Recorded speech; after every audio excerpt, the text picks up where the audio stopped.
Hey, my beautiful bitches, it's me, Fiona St. James, and welcome to another episode of Fiona's Coffee Talks. And as always, I like to start off every day with a fresh, hot, black cup of coffee. Hold the cream! I'd love to. And of course, I think of my favorite quote of the century by Oscar Wilde, which says, "Life is too important to be taken seriously, so let's lighten up, folks."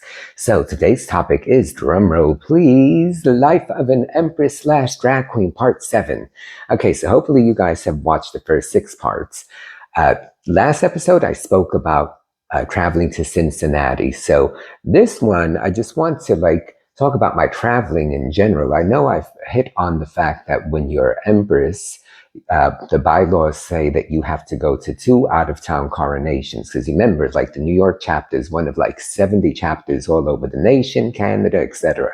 So the year that I was empress, I traveled a lot. I think I ended up going to like 20.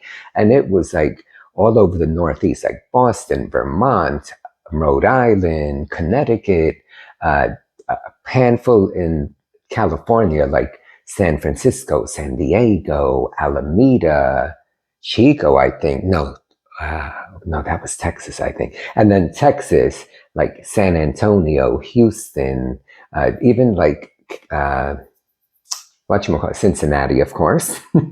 And then like our Canadian family. So I was at like Toronto and Hamilton, Wentworth, Calgary, like everywhere. So, and then essentially how it works is, you have Friday night, what they call the out of town show. So then if you're a visiting monarch, you're expected to perform. And then Saturday night is the actual coronation itself. And that's where the emperor and empress are stepping down. And then at midnight, the new emperor and empress step up. And then Sunday is the victory brunch. So the whole thing with like stepping up and stepping down, like a lot of the other chapters, what they do is you could have up to 3 candidates for each position of emperor and empress. And some of these chapters, how they do it is you don't find out till the actual coronation. So at midnight, they that's when we find out who the new emperor and empress is. New York City, we can't do that. Like we know like 6 months in advance, but ours is such a, huge extravaganza. Not to say that theirs is not, but it's different chapters do it the different ways that they want to.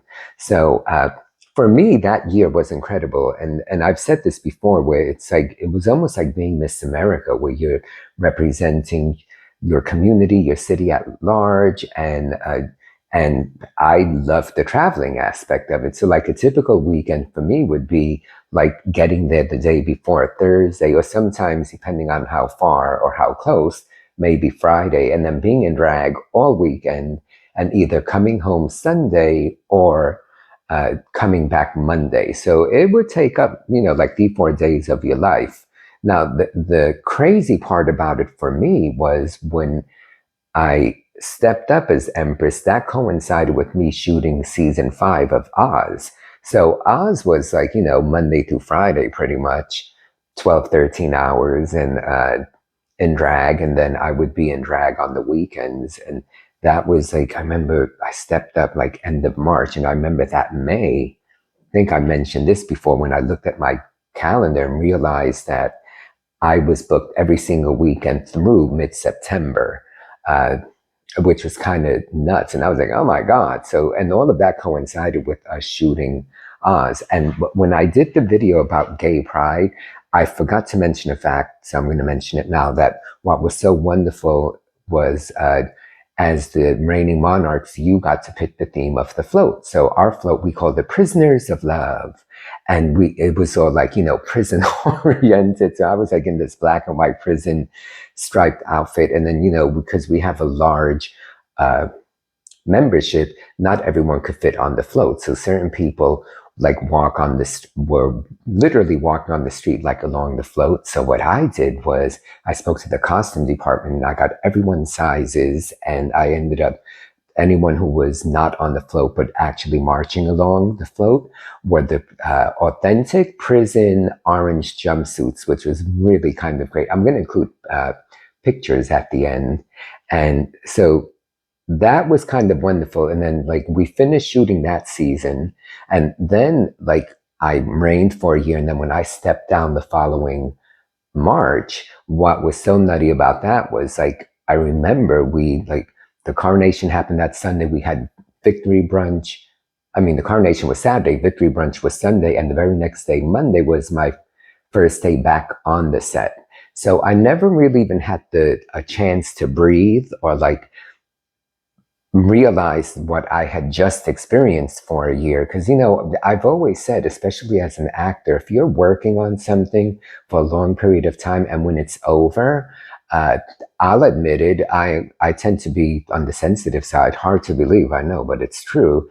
And when things come to an end that I'm loving, there's always almost that bit of sadness. So, like, imagine like if you're a bride and you're planning your wedding for years and then 5 hours later it's done and over with, or like, it's a form of postpartum depression too. You're carrying this fetus for 9 months and then, that's something real. And I definitely felt that, but didn't even have the chance to experience the feelings, because then all of a sudden I was back on set. So it was like, that like year and a half between Oz bookending the experience of being Empress was such a whirlwind. And I never forget that when I finished Oz, and then suddenly I went from like being Empress, being on Oz, to like both of these things that identified me to a certain degree were taken away or came to an end. And we know all good things come to an end, but it's a bit of a mind fuck. And I just remember thinking, oh my Lord, I almost had a bit of an identity crisis. I mean, at that point, I even fucking started seeing a therapist, but then of course you continue working and you move forward because you really have no choice. So, but it was the most magical, wonderful year ever that I would not trade in for the world. It's interesting too, because the pace that I kept up, because remember, this was like over 20 years ago. I don't think that I'd be able to do that now. I mean, I was in my 30s. Now I'm pushing 60. I don't even think I'd have the stamina or the energy to keep up that pace. I mean, I still tend to do a lot and keep busy, but not to that degree. So, yeah, so Empress, if you're a member of the court and you're watching this, and if you want to be Empress, just remember, it's a lot of work. It's the most rewarding thing you will ever do, and it's all in the name of fundraising. But it's work, it's tiring, but it will be the best year of your life. So, all right, guys, on that note, that's it for this episode. Thank you so much for always being here with me. Subscribe if you have not. I'm sure you have. Thumbs up.